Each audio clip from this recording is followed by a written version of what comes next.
On this episode of Survival Dispatch News, we're going to talk about the 10 skills for urban survival you need to start practicing right now. This Survival Dispatch video is brought to you by Nutrient Survival. Nourish your body, power your mind. Guys, I don't know about you, but I am excited to get to see everybody's top 10 list today. But before we do that, make sure you do us a favor. Help Suppression, get down in the comment section. Let us know what your top 10 list is. While you're there, make sure you smash that like button, hit the subscribe and the bell icon right next to it to get notified every time we upload new content here on Survival Dispatch. Now, without further ado, let's get to the man whose name's on the building, Chris Heaven's list for the top 10 skills for urban survival. In no particular order. Number one, marksmanship. Both pistol and rifle. So, and you could probably throw, long bows and, crossbows and stuff in that as well. Take some courses, practice sort of thing. Number two, having a plan to defend your home, whether it's prior to a home invasion or during a home invasion.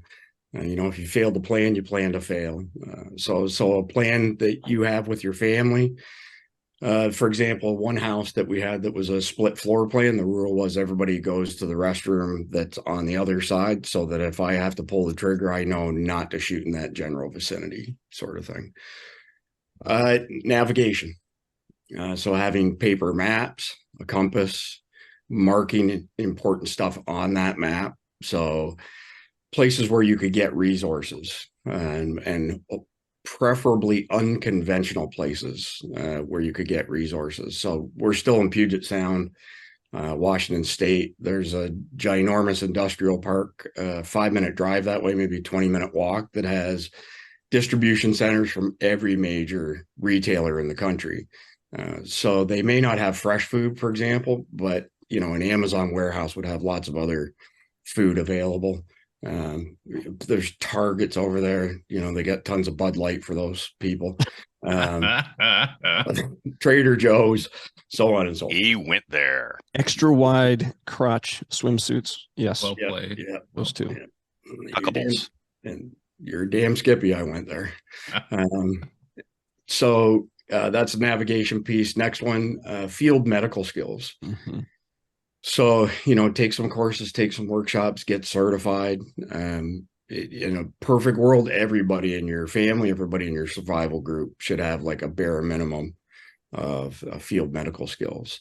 Next one, gray man principles, study and practice them. So, learn how to blend in or disappear wherever you are.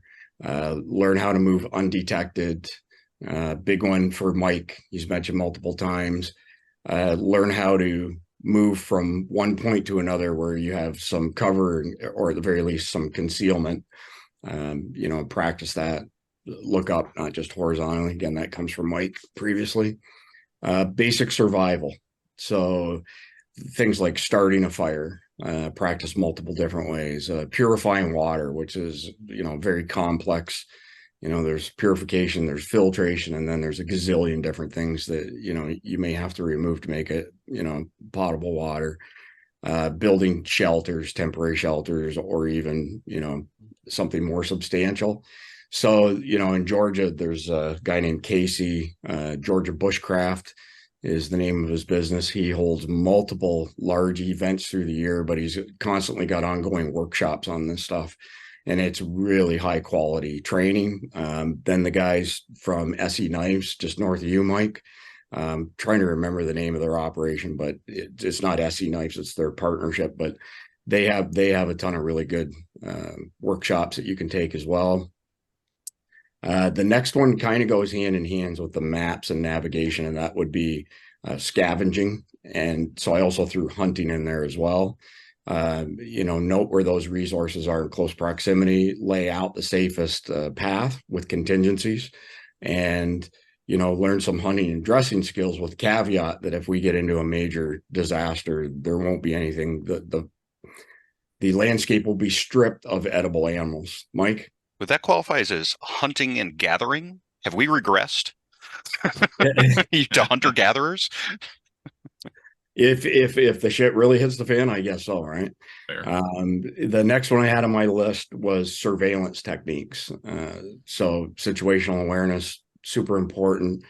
So learn how to gather information on your immediate surroundings, in a low profile manner. So if you still have electricity at your disposal and you have a drone, like they're super cheap these days. We've got one, I think retail was about $300. It'll go to 9,800 feet if you choose to take it there. So you can get them up high enough that they're not going to be really obvious that you're trying to gather intel on the area. Next one would be evac options, typically the last choice for most people, but have a destination or destinations defined, put together multiple routes, and then go practice your evac plan, just like Jason Sawyer did with his friends and family a few months ago, where they took very minimal amount of supplies with them in backpacks. They camped overnight, 14 miles from home, and then they walked home the next day. And while they were walking home, they had simulations to say, okay, you and you are bleeding out from a gunshot wound, and the other three, you now have 60 seconds to properly apply a tourniquet. And some of the people didn't make that 60 seconds, even though, these are accomplished individuals. It's just when you're on the clock, it's a little different. But they did that with a bunch of their kids, 9-10 years old. So it was a proof of concept that was successful. Communications.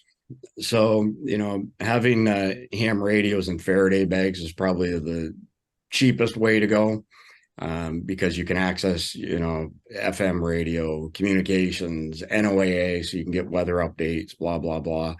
And, I'm like the anti, regulation guy. But it's worthwhile taking the technician's course because of what you'll learn during the process.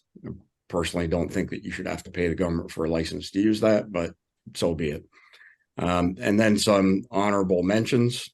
And just for, the person who had no sense of humor last time around and thought that, I was contradicting myself by saying a deuce and a half was important when everything I said was to, be low profile. That was a joke. Funny, haha. Went right over that person's head. So honorable mentions quickly. Think about getting professional canine training with your dog or dogs, and convert them from being your fur babies to actually part of the team. And so this next one, not going to say a whole lot on it, but the number one prep, we don't preach it, is to improve your fitness and conditioning level. It's a personal decision. That's why we don't preach it. But the fact of the matter is that the vast majority of people who will expire during or shortly thereafter an SHTF and like an apocalyptic event, that'll be the reason they don't make it. So again, that's a personal decision, but you get 40% of Americans are considered obese, 32% of Americans are considered overweight. Throw in children in that mix who can't travel long distances, you probably get 80% of our population could not travel any significant distance, either by foot or on a manual bicycle, even, sort of thing. So I'll get off that topic. Learn how to barter and negotiate.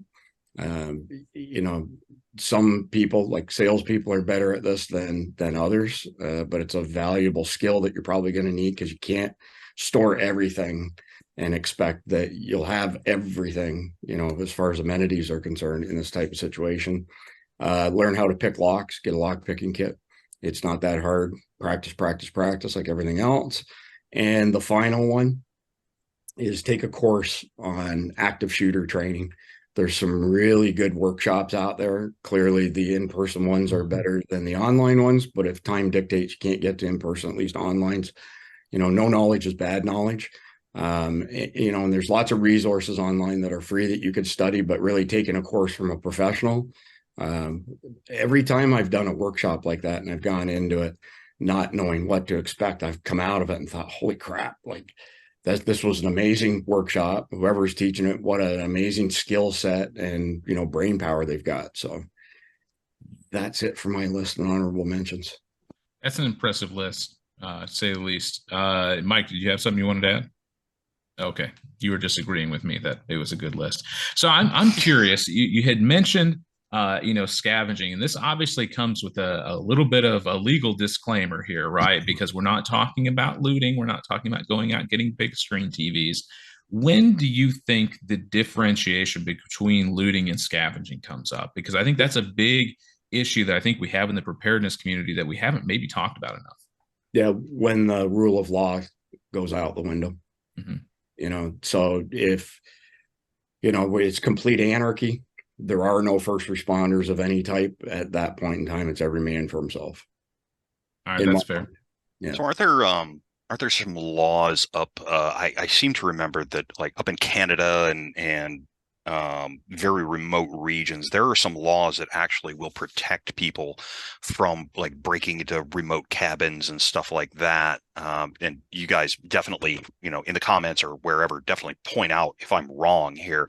But I seem to remember that there's some laws out there that actually will protect you if you're in a survival situation, you're in the process of dying or something, and you find shelter, and it's a remote cabin or a remote house, something out there, and there's nobody home or anything, that you can break into there and it's like, okay, look, I'll pay for the damages afterward, but I got to be alive to be able to do that. I think there's something out there like that, and I'm sure somebody's going to throw something out there at me, but hey, I hope so. You want me to ask W? Please do. He looks like he's ready to respond. Yeah. Junior? I think the most important thing here is obviously to know your local laws and ordinances. That's the most important thing. So you're going to have to do that research yourself, because as much as I would like to love and know all of the laws for all 50 states plus Canada and all the surrounding areas, I simply don't have enough time in the day to do that. So that's your responsibility. Make sure you do that, and don't do anything that would land you in the clink. That's the only legal advice I'm going to give you. If you're a lawyer and you're here to give legal advice, raise your hand.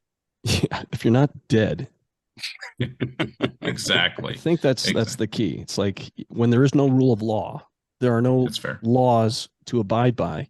Mm-hmm. And, it is a survival situation. I'm sure there are some, just like self-defense laws, right?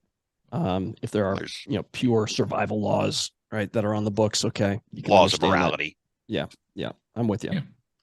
No, it sounds good. I just thought that would be an interesting question to talk about. As a general rule of thumb, the courts always view life as taking precedence over, possessions, property.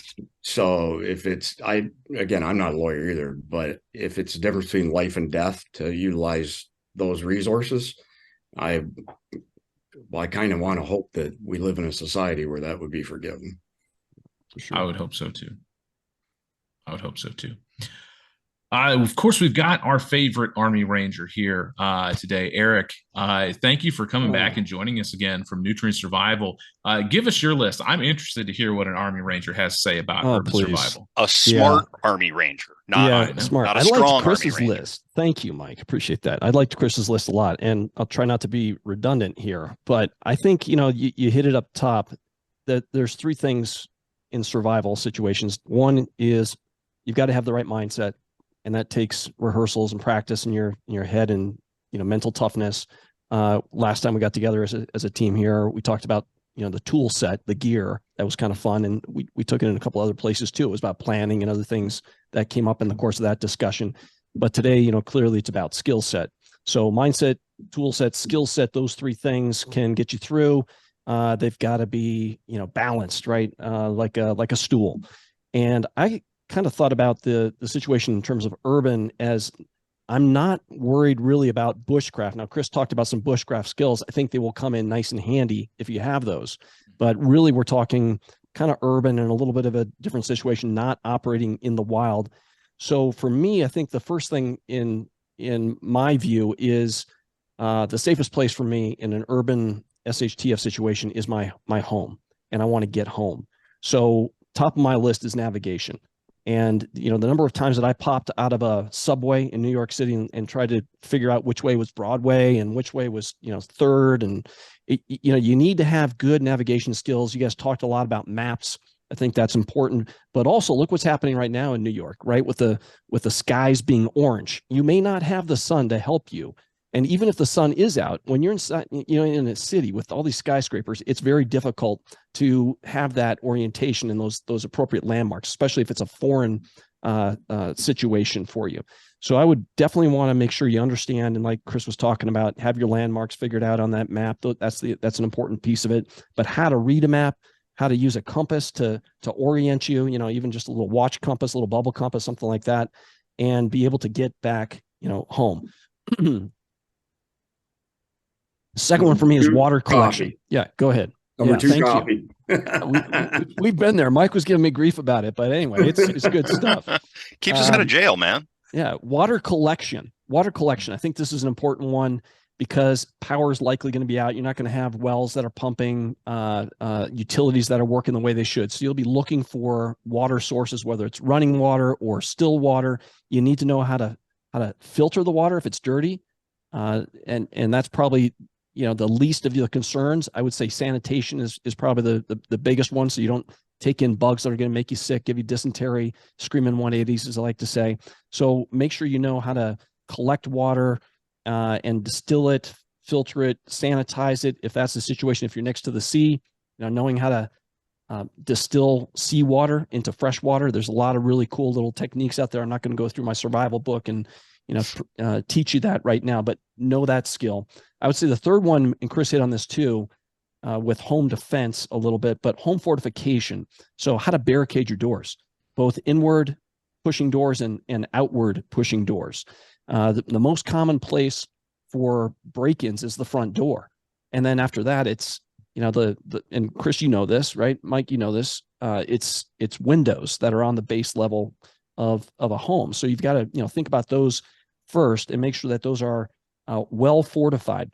Do it with defensive measures, lights, cameras, things that will keep people pushed away. Simple things that are preventative in terms of deadbolts and bars, or things that need to be implemented in a situation where you don't have those in place, like wedging and blocking doors, right? Some very simple techniques that are out there, but just be familiar with them. And I'm sure you'll get very creative with how to fortify your home if that happens. Home defense, what's in the bedstand next to you, your firearms, your ammo caches. So be thinking about that, and run through the drills. I can't tell you how many times I've had something go bang in the night and my wife looks at me and I look at her, and what do? I pop into action, grab my gear, and start to combat clear to whatever degree, just to make extra sure, everything's safe. So I have those basic skills in place as well. I would say at some point, and if your home becomes untenable, you need to know how to escape. You need to know how to exit the home in the cover of darkness without turning the lights on. Everybody in the home, have that piece of it down, have the plan down, practice that, know where your rally points are once you get out of the house, all that good stuff. Evasion through camouflage, concealment, undetected movement. That's another skill. Chris talked a little bit about field med skills, and so I put on the top of the list there, stop the bleed, just basic stuff, pressure points, tourniquets, etc. Gunshot wounds, probably a little bit more involved, how to plug it, how to patch it, suture, that sort of thing. How to use makeshift materials if you need to in a suture situation, even super glue, that's a very common one, and used it on small abrasions, things like that. Probably not the best thing for a gunshot wound. I would say my next one, and I'm on number 9, I believe, is mobility. And, this is one I have not practiced. I haven't trained on, but it is how to hotwire a car, how to start a car. One of the techniques, as I understand it, again, you're going to destroy a car if you try this. So you can't really practice this to my knowledge, any real way to do that. But take a, flathead screwdriver and you jam it down the ignition and it should crank. Now this is pre-90s. So find an old car. This gets back to the scavenging piece. All the new stuff, you're out of luck. Definitely going to be out of luck. But the older cars pre-90, as I understand it, you may have to try your hand at it. There you go. Shove that screwdriver down and it should turn, you're going to destroy the ignition switch, of course. And beyond that, hot wiring a car. Now, we always watch the movies and oh, that's really cool. This guy jumps in a car and cranks it up, Terminator. It's very simple. It's very simple. And the EOD guy probably knows how to make sure that you connect the right wires to which wires and get that thing going. There's actually a couple of really good schools specifically for this that, I need to check them out and find out exactly where they are. But we've actually recommended a couple of these schools to some of our clients before they go overseas for, it's like, hey, look, when it's time to go, it's time to go, kids. Well, think about overseas too. These are great skills. Typically, you're probably going to have older, less sophisticated car models floating around in the streets, of some of these countries, right, that aren't as sophisticated with theft protection, et cetera, I would think, all the chips that we have today in our modern automobiles. But anyway, mobility, that's kind of a good one, even if you just need to brush up and take a course or get educated on how to do that, which wires connect. It's very simple. And then I would say the last one that I'll touch on is just self-defense, close quarters combat, how to grapple, how to take somebody down, how to, choke them out. Little things like that can help you get through if that type of encounter happens and your life depends on it. So there you go. Good list. Awesome. Really good list. I hadn't even thought about the mobility aspect. That's a really cool thing to think of, especially if you're in, a really urban area and there may be some vehicles that are still usable. That could be really something that helps you get out if you need to. So really cool list. All right. So we're going to save Mike for last. I've heard he has a more unorthodox list. So I'm going to go with mine next here. So the first one that I went with, and unlike other Chris, I actually did mine in order. I really thought about this quite a bit. Street smarts and situational awareness. I think this is something that is going to keep you alive 9 times out of 10. And if you live in a city or an urban environment, it should be something that you're building right now. And it's something that you just keep working on, knowing where the good and bad parts of town are. Because when things go south, they're just going to get worse. That much is pretty much assured. Know where water is. And I saw in a lot of comments on our previous video, people were referring to a seal cock key. Great thing to have in your kit, but understand that water is not going to be pure and you're going to need to take care of that. So water treatment, a whole separate discussion.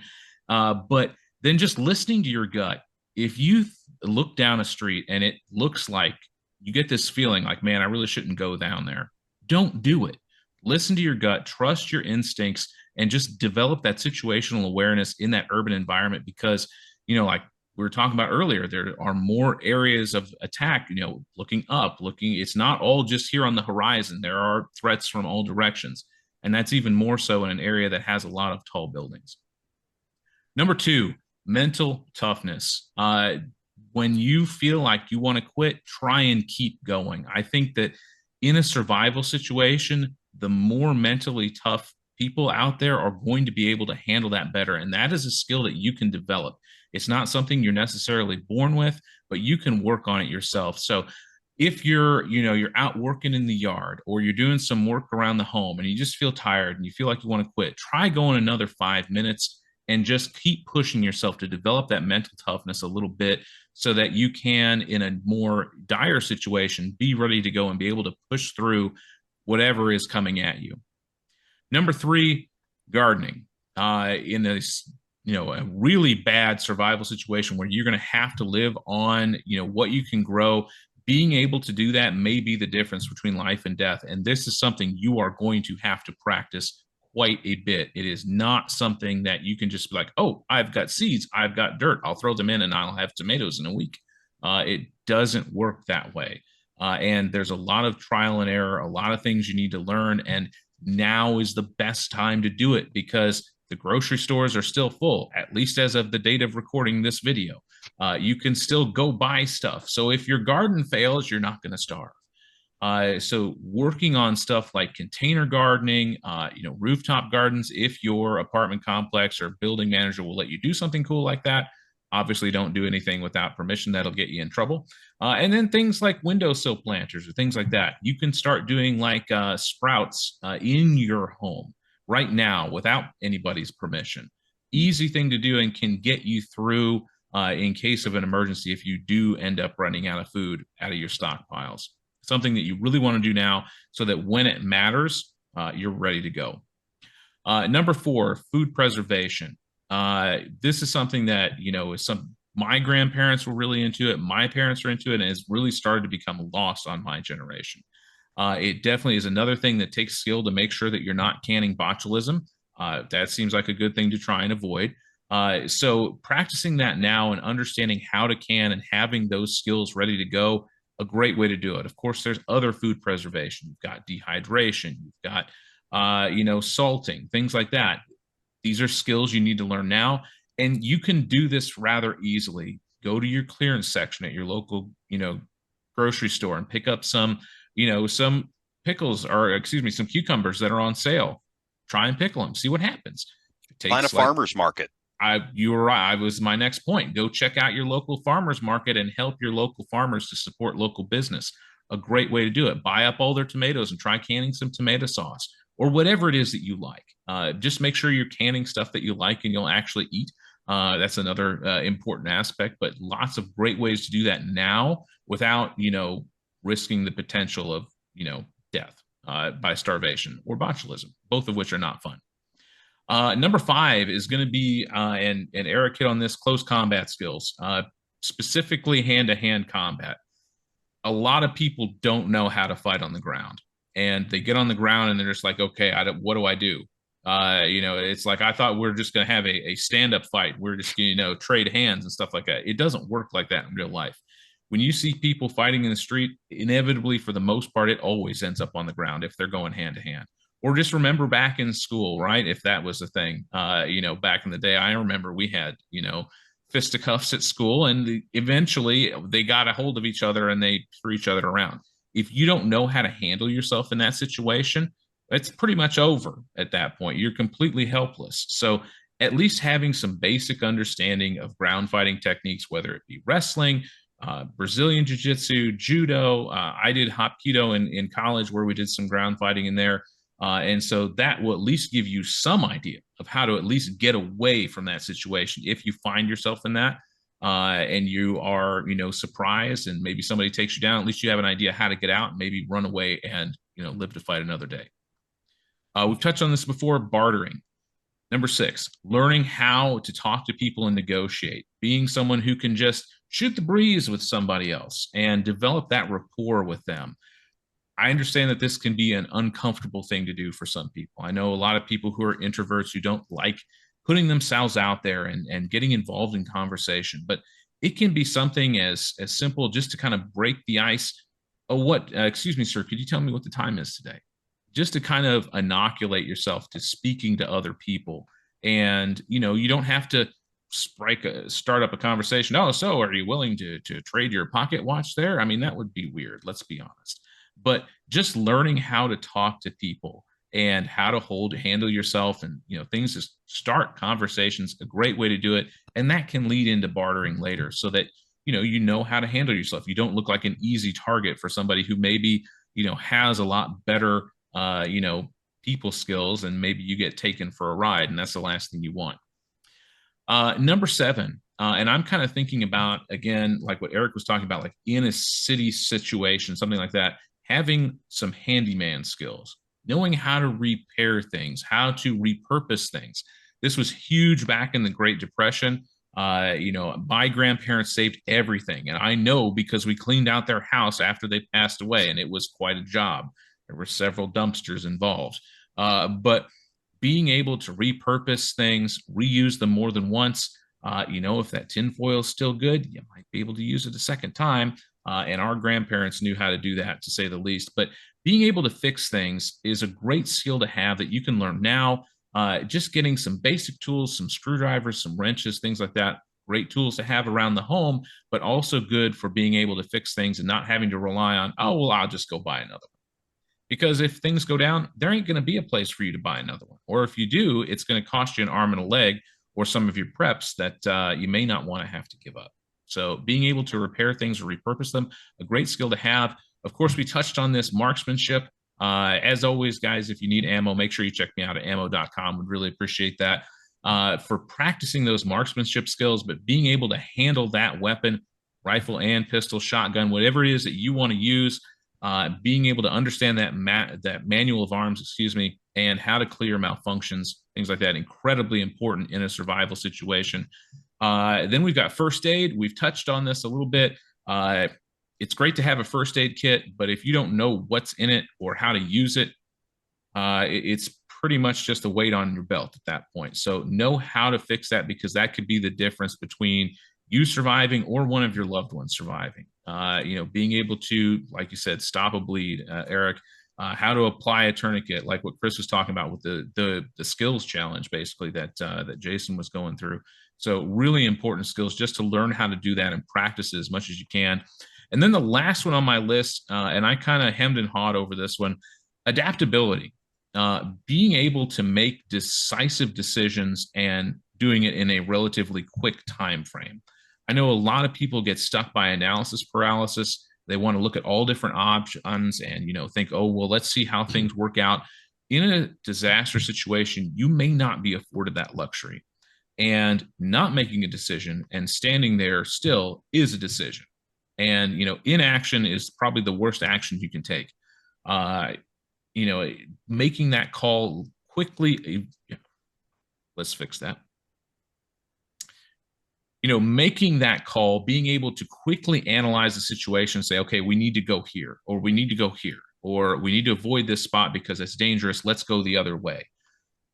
Incredibly important for being able to survive in an urban situation where there could be a lot of things going on all at the same time. So having that adaptability, not being so set in stone, like, okay, this is the bug out plan, but there's, 500 people with guns in our way. Well, but this is the bug out plan. So this is the way we're going to go.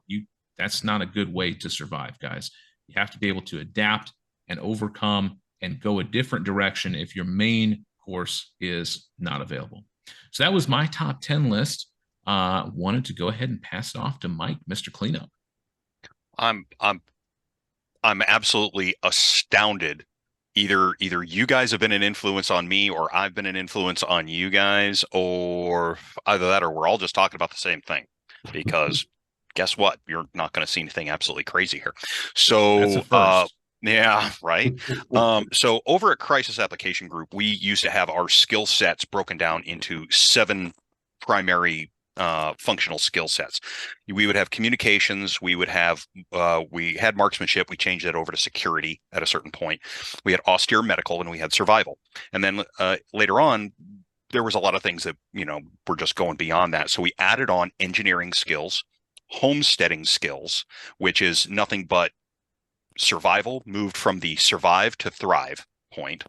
And then last, leadership and operations. Okay. So I'm going to start under communications.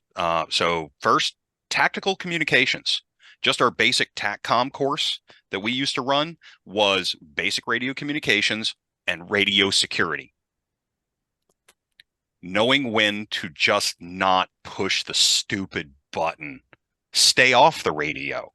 You should spend 99.99% of your time listening. Like my father used to tell me, you got 2 eyes and 2 ears and only 1 mouth. You should spend 80% of your time listening and looking and shutting up. I didn't know we were brothers. Jeez. Yeah, right. Yeah. It's possible with my dad. I don't know. So under security and marksmanship, basic pistol and carbine skills. Basic, know how to run them both, period. Now, in every group, you're going to have those that say, I want to be a leaf eater. I don't like guns. I don't want to handle a gun, anything like that. You know what? Fine. Don't. If you want to be a leaf eater, be a leaf eater. If you want to be a meat eater, be a meat eater. But the one thing that I always told people like that was, you got to fill that hole with other skills. Okay. You got to make yourself very, very useful. All right. Next, austere med. And I've got 2 under austere med with this. Not just your TCCC and TECC skills, right? Your tactical emergency combat casualty skills, or also what a lot of people would throw down as basically the advanced stop the bleed. But we're not necessarily going to have a hospital to hand these people over to, right? Everybody doesn't have a nurse practitioner laying around. Everybody doesn't have a physician's assistant to hand them over to, right? So the next thing that we also really tried to push was prolonged care training. And it's a sucky class. We've got an RN that teaches it to us, and it's like 3 weekends long, and you're just gouging at your eye with some of this stuff. But because it's not just for trauma, all right, it's also basic nursing is what it comes down to, all right. And the goal being with that whole thing was that we would have very few people working specifically in the hospital scenario, and they would need assistance. So everybody would rotate through in that capacity to be, I hate to say it, but your candy stripers, right? I don't look good in that outfit, but they had me come back anyway. So, Mike, on that one, just think about, we all focus on the blood, stop the bleed, plugging it, whatever, pressure, stopping it, right? Immediate first aid. But the number of folks that probably, are incapacitated or die from infection, that could really, if you don't take care of, the post piece of it and keep things clean, just the basic stuff. And, last time we got together, I know, Chris, I think you were talking about having just tons of med supplies and gauze, and how much it takes to properly take care of a major injury, major laceration or whatnot. So it's super important, right? And you don't even think about it. I don't think about it a lot because it's like kind of the boring stuff. Mm-hmm. It sucks. I'm here to tell you, it is a painful class, a series of classes to go through, but it's necessary because it's not that first hour. It's not that platinum 5 minutes. It's the next 100 hours that are going to see whether that person is going to die or not. And somebody's going to have to make that decision. Okay, we saved this person, but this person is so screwed up. Are we going to be able to save them with the assets that we have? Or are we going to expend a huge quantity of assets in a very austere situation for somebody that we're not going to be able to save? And that is a sucky decision to have to make. It's triage. Yeah, it's rough. Yeah. Okay. Next, water treatment and storage. Man, we're all there. You know what a water nerd I am, man. I mean, if you don't have clean water, that's it. So if you look historically, and Eric, you can definitely bear me out on this one from your days at West Point. If you look historically at wars across the board, the vast majority of people that die, not just soldiers, but civilians as well, die, and we're talking, what is it, like 88%, something like that, die of either starvation, infection, or dirty water. Very few people actually die from actual combat injuries. Non-combat casualties, right? Yeah, it's almost all non-combat casualties. And when you start looking at you don't look at the sanitized version of war that really the first world countries fight these days. Look at what's going on in Eastern Europe. Okay, when you have mass privation and you've got bad things happening, and systems near the front collapsing. I mean, hell, we were looking at the entirety of the social systems in Ukraine collapsing, at one point. People die from that stuff with annoying regularity. Okay. So water treatment and storage, big thing. And next, totally with you guys, land navigation skills. Absolutely. 100%. If you don't know where you are or where you're going, yep, life's going to get bad. Right. Understand how to do that. These things are great for, doing what we can with them. And if you've got your stuff downloaded onto them, that's great. Okay. But I don't rely on it. I won't rely on it. All right. Get those paper maps, get a compass, understand how to use them. And it is a perishable skill. I'll tell you what, man, I sat down and I put together a class again. And of course it had been 15 years since I had actually run a land navigation course. Man, I'll tell you what, my learning curve was pretty steep putting the class back together again. I was like, oh God, man, I can't believe I forgot that. Yeah. And, Eric, man, if between Ranger School and Sapper School, if you know how to do anything, you know how to navigate when you're done and suffer. So, yeah. So I just add, Mike, that for people, they should get those paper maps now. Oh, yeah. We forgot to bring one with us here to Puget Sound. Went to a bunch of gas stations, whatnot, couldn't find them anywhere. Thankfully, my brother-in-law had an extra one in his car that he gave us, marked up with landmarks and whatnot. But maps in dead tree format are hard to find. Right. So, one thing that I keep in every one of my vehicles is I keep one of the big North American atlases. Same here. And you go into a Love's, go onto the trucker side of Love's and buy yourself one of those great big atlases. Now, I will also get an actual small paper copy of the area that I'm going to be working in. But for the, between the routes, yeah, that trucker's atlas will usually handle virtually everything that you need to handle. But, like you said, you're in a major metro area down there, or you're abutting a major metro area. You need a finer quality map, especially one that I can mark up and everything like that. Now, of course, it's not SEER school, so, marking maps is not completely verboten. So you know what I mean there, Eric. You bet. Okay. But yeah, get those maps, get those compasses, break out them ranger beads, and learn your pace count, kids. That's it. Engineering. Learn how to build, maintain, and repair. Absolutely.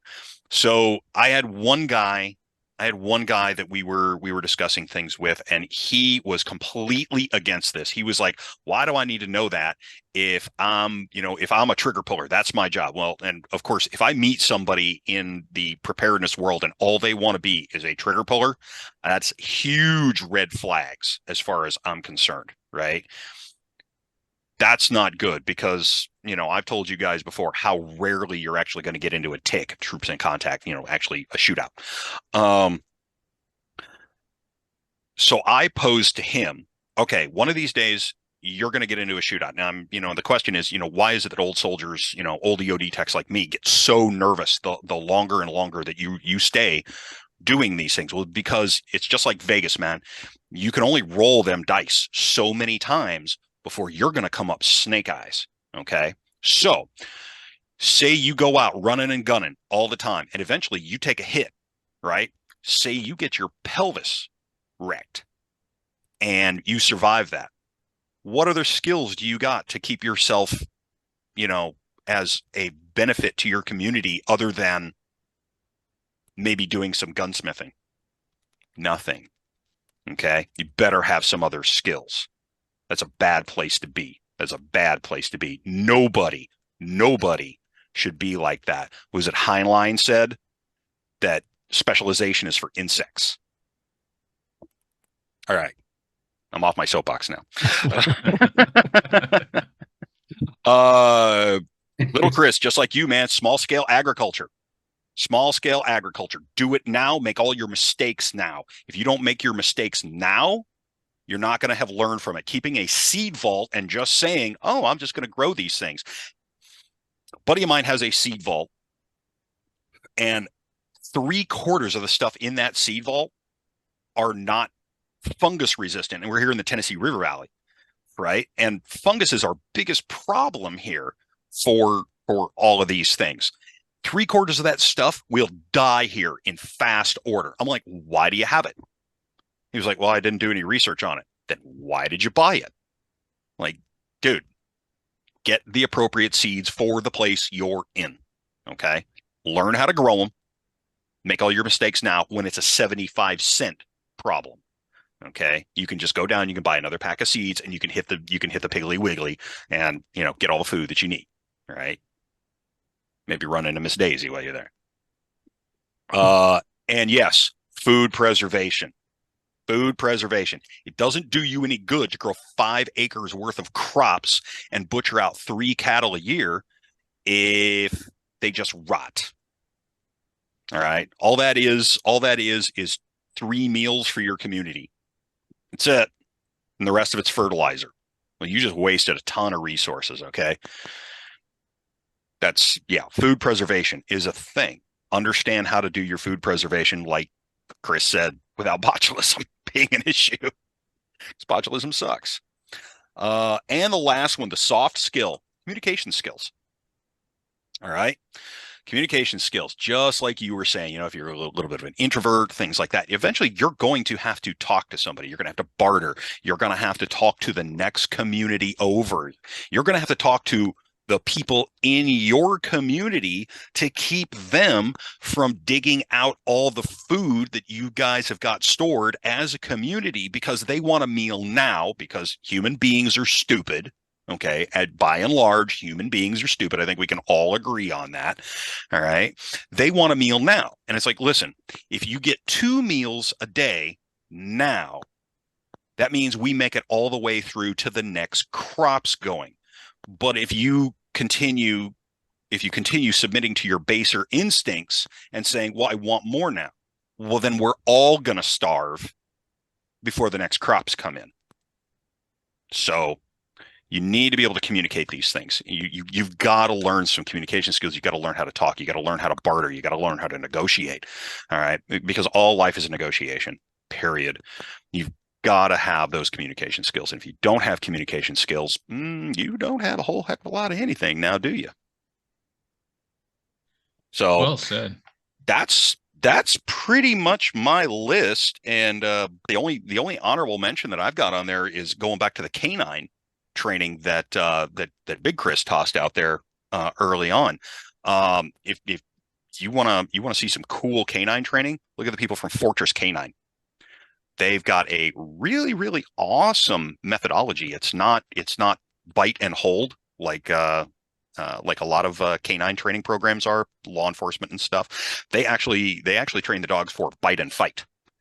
So you start swinging on the dog's going to let go of that messed up arm and go for the good arm now. Yeah, they train your dogs to be smarter, not harder. So, yeah, just an option. That's my stuff, guys. Right on. No, it's great, Mike. Yeah, I think Weird. that's It wasn't out there.